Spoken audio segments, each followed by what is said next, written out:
На пазара на имоти в България предстои нещо голямо. Две огромни противоположни сили се движат една срещу друга и сблъсъкът им изглежда неизбежен. Хайде да се потопим в данните, за да видим какво точно ни очаква през 2026 година и как това ще се отрази на всички нас. Всичко започва от тук, от това централно напрежение. От една страна виждаме го навсякъде около нас – строителен бум, кранове, нови сгради. От друга страна обаче, тихо и невидимо, се надига една мощна финансова промяна. И въпросът е, какво се случва, когато тези две стихии се срещнат челно? Нека първо разгледаме първата сила, която оформя пазарът, а именно тази огромна, наистина огромна вълна от ново строителство.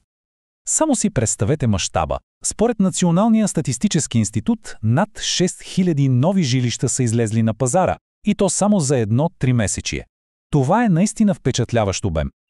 Разбира се, този бум не е разпределен равномерно из цялата страна. О, не! Строителството е силно концентрирано в големите икономически центрове. София е в своя собствена лига, с почти 3000 нови жилища, а след нея се нареждат Бургас и Пловдив. И тук данните ни разказват една много интересна история. Пазарът се променя. Не става въпрос само за повече апартаменти. Вижте, делът на малките двустайни жилища намалява, докато този на по-големите тристайните се увеличава. Средната площ също расте. Това е ясен сигнал. Фокусът се измества от малки инвестиционни имоти към по-големи жилища за семейства.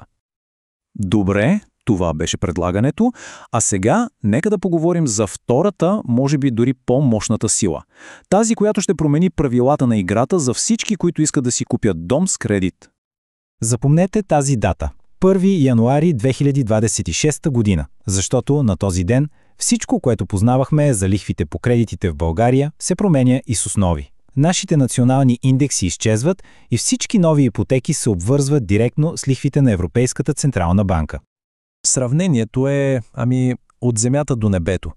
Преминаваме от система, в която БНБ имаше някакъв местен контрол, към такава, в която сме напълно и пряко зависими от решенията, които се взимат във Франкфурт. Губим националния си буфер.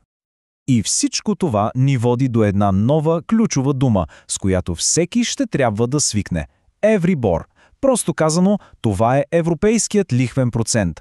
Новата реалност за кредитополучателите в България. Точно той ще определя колко струват парите. И така, какво се получава, когато тази гигантска вълна от новостроителство се блъсне челно в стената на по-скъпите кредити? Експертният доклад, който анализираме, използва една много силна визуална метафора, за да опише точно тази динамика. Нарича тя ножицата на адаптацията. Представете си го съвсем буквално. Едното острие на ножицата е растящото предлагане, хилядите нови жилища, които бутат цените надолу. Другото острие – това са покачващите се лихви, които режат покупателната способност на хората и намаляват търсенето. И когато тези две острията се затворят, натискът върху пазара става огромен. И това ни води до прогнозата за последствията. А те са пазар, който навлиза в стагнация, пазар, в който всички купувачи, продавачи, строители ще трябва да правят трудни избори. Този натиск обаче няма да се усети навсякъде по един и същи начин. Пазарът през 2026 ще бъде история за резки контрасти, за една България на две скорости. В единия край на спектъра е област София. Тук средната площ на новопостроено жилище е почти 140 квадратни метра. Това показва силно търсене на големи еднофамилни къщи в и около столицата.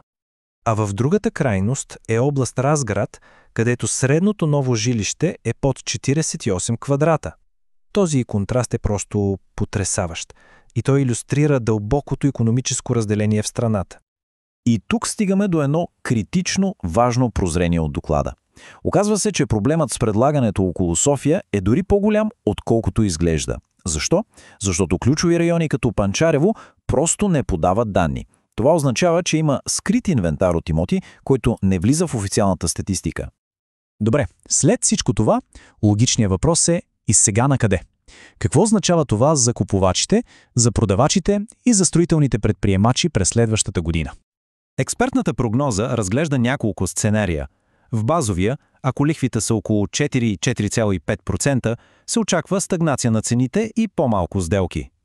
Ако обаче Европейската централна банка ги вдигне още, тогава е възможна и ценова корекция, особено при по-старите имоти. Пазарът ще е изключително чувствителен. И така, какви са стратегическите изводи? За купувачите достъпността ще бъде най-важна, а тези с пари в брой ще имат огромно предимство. За продавачите ще трябва да са готови на компромиси с цената, защото конкуренцията ще бъде жестока. А за предприемачите съветът е да продават бързо, защото през 2027 се очаква предлагането да е още по-голямо. В крайна сметка, 2026 се очертава като повратна точка. Година на адаптация и на голям тест за пазара. Но големият въпрос, който става да виси във въздуха, е не просто как ще преминем през нея, а какъв ще бъде пазарът на имоти, който ще се роди от другата страна на този сблъсък.